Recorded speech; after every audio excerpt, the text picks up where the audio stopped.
Hello friends, आज की इस वीडियो में मैं आपको एसएससी के इम्पोर्टेंट क्वेश्चंस को कंप्लीट कराऊंगा।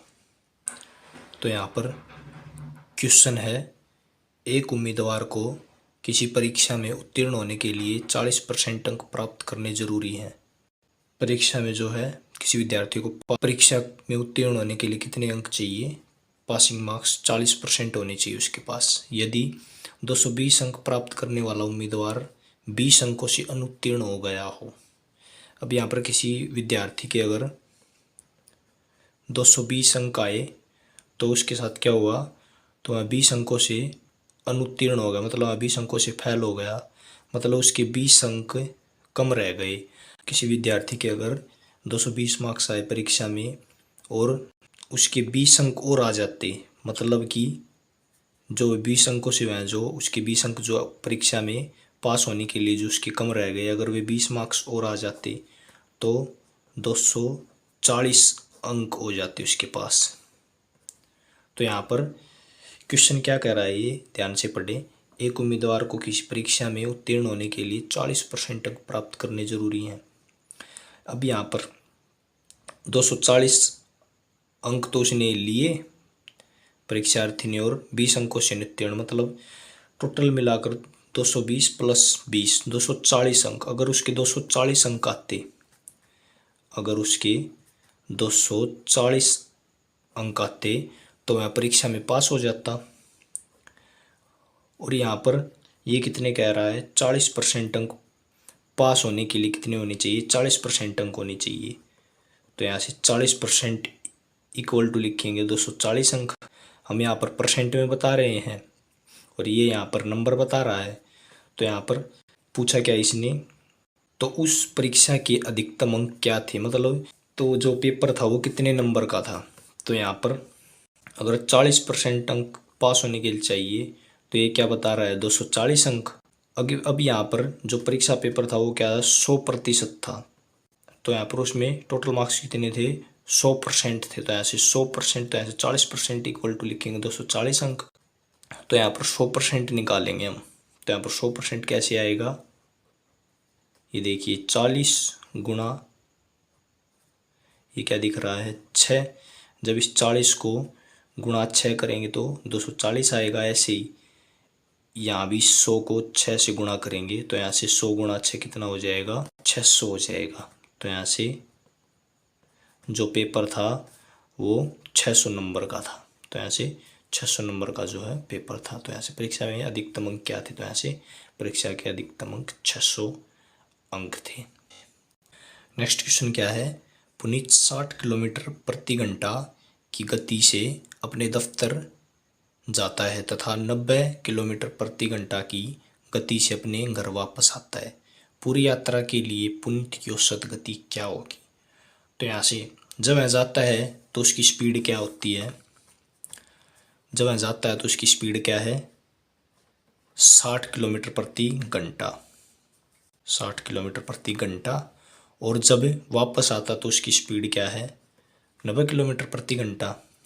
तो यहाँ से अब इसको जब सोल्व करेंगे, अब इसको यहाँ से जब सोल्व करेंगे तो यहाँ से ऐसे सड़क बनाएंगे और 60 और 90 का एलसीएम लेंगे। तो यहाँ से 60 और 90 का एलसीएम कितना हो जाएगा, 180। तो यहाँ से लिखेंगे 180 180, ऊपर भी लिखेंगे और नीचे भी लिखेंगे।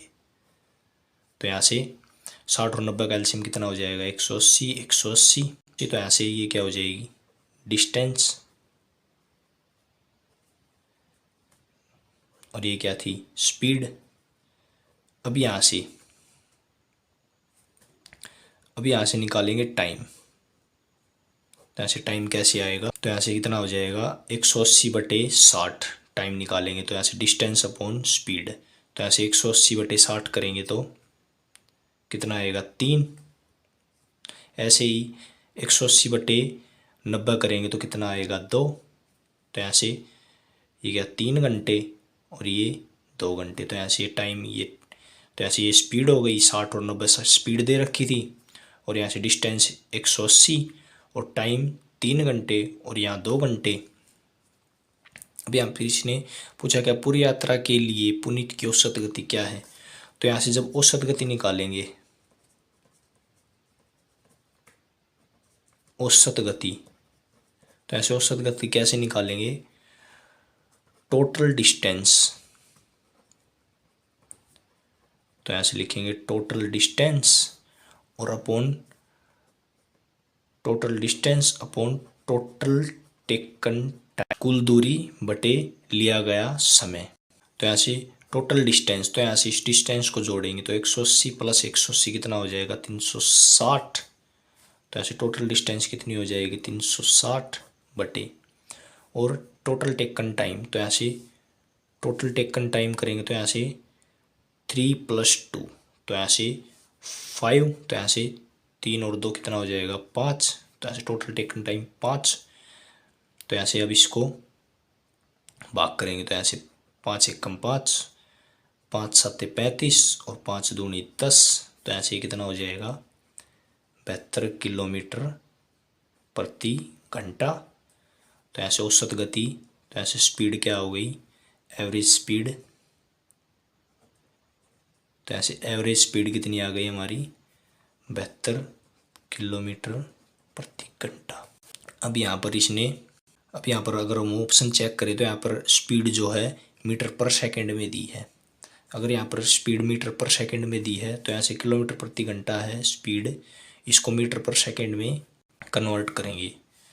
तो यहाँ से 72 और गुणा, अब यहाँ पर मीटर पर सेकंड में निकालेंगे तो यहाँ से क्या करेंगे, 5/18, 5/18। तो यहाँ से 18 एकम 18, 18 चौके 72, तो यहाँ से 4 5 20। तो यहाँ से स्पीड क्या हो जाएगी, एवरेज स्पीड, तो ऐसे एवरेज स्पीड क्या आ जाएगी, 20 मीटर पर सेकेंड। तो ऐसे औसत गति क्या हो जाएगी, 20 मीटर पर सेकेंड। तो ऐसे इस क्वेश्चन का option number D right answer हो जाएगा। नेक्स्ट क्वेश्चन क्या है, 2.75 का क्यूब और -2.25 का क्यूब अपॉन 2.75 का स्क्वायर प्लस 2.75 गुणा 2.25 प्लस 2.25 का स्क्वायर। तो यहाँ पर क्वेश्चन जो बड़ा दिख रहा है, तो यहाँ से जो बड़ा क्वेश्चन है ये बेहद ही आसान है। तो यहाँ से अगर हम बात करें a cube minus B cube, ये क्या है फॉर्मूला, तो यहाँ से a cube minus B cube का फॉर्मूला इक्वल टू ये होता है, किसके इक्वल है, तो यहाँ से ये होता है a माइनस बी और into A square plus B square plus A B. अब यहाँ पर जब यहाँ पर माइनस होगा, अब इसको याद कैसे रखेंगे, अब यहाँ पर जब माइनस होगा तो यहाँ से एक बार तो a माइनस बी ऐसे का ऐसा लिखेंगे, जब यहाँ पर माइनस होगी तो यहाँ पर a माइनस बी हो जाएगा। और यहाँ पर जब माइनस है तो यहाँ पर जो वैल्यू है A square plus B square plus A B, तो यहाँ पर जब माइनस होगी तो यहाँ पर प्लस ए बी होगा, ए इंटू बी। अगर यहाँ पर प्लस का फॉर्मूला होता तो इसको लिखते हैं हम, अब यहाँ पर बीच में प्लस है तो यहाँ पर लिखेंगे a प्लस बी, बीच में प्लस है तो यहाँ पर प्लस लगाएंगे, into A square plus B square, इसमें भी ऐसे ही आएगा। लेकिन अगर यहाँ पर प्लस है, अगर यहाँ पर प्लस दे रखा तो यहाँ पर, और यहाँ पर प्लस है तो यहाँ पर माइनस a इंटू बी हो जाएगा। तो यहाँ पर जब प्लस है तो यहाँ पर माइनस, और यहाँ पर माइनस है तो यहाँ पर प्लस होगा। तो यहाँ पर हमें माइनस दिया बीच में, तो यहाँ पर ये वाला फॉर्मूला यूज करेंगे। तो यहाँ से ये क्या होता है, a minus B into A square plus B square plus A B.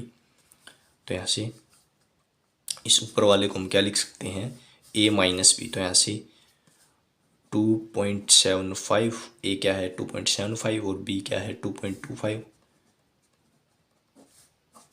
और इंटू ए स्क्वायर, तो ऐसे ए स्क्वायर 2.75 का स्क्वायर और जमा बी स्क्वायर क्या होगा 2.25 का स्क्वायर और जमा ए इंटू बी, तो ऐसे 2.75 इंटू 2.25 हो जाएगा। अब यहाँ से अपॉन में क्या दिया है 2.75 का स्क्वायर प्लस 2.75 गुणा 2.25 जमा 2.25 का स्क्वायर। तो यहाँ पर इसको मैं बड़ा लिख लेता हूँ। तो यहाँ पर 2.75 माइनस 2.25, तो यहाँ से ये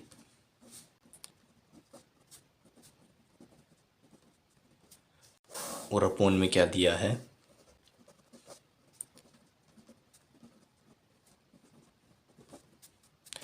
अब यहाँ पर 2.75 माइनस 2.25 है गुणा, अब यहाँ पर ये वैल्यू है 2.75 का स्क्वायर, इसमें नीचे भी दिया है 2.75 इंटू 2.25, ये यहाँ पर भी दिया प्लस का, यहाँ पर 2.25 का स्क्वायर, तो यहाँ से 2.25 का और स्क्वायर यहाँ पर भी दिया है। तो यहाँ पर इससे क्या हो जाएगा, कैंसिल। तो यहाँ पर क्या बचेगा 2.75 और माइनस क्या करेंगे 2.25, तो यहाँ से 0.5, तो यहाँ से 0.5 इसका आंसर हो जाएगा। इस टाइप का क्वेश्चन दे रखा होगा तो यहाँ से इसको डायरेक्ट घटाएंगे। अभी यहाँ पर बीच में माइनस है तो यहाँ से सीधा घटा देंगे, तो यहाँ से 2.75 में से 2.25 घटा कर लिखेंगे, तो यहाँ से 0.5 आंसर आएगा। अगर यहाँ पर बीच में प्लस हो तो यहाँ पर माइनस, यहाँ पर माइनस आएगा और यहाँ पर इसको फिर जो है प्लस होगा तो जोड़ देंगे। तो यहाँ पर माइनस था तो हमने घटा दिया।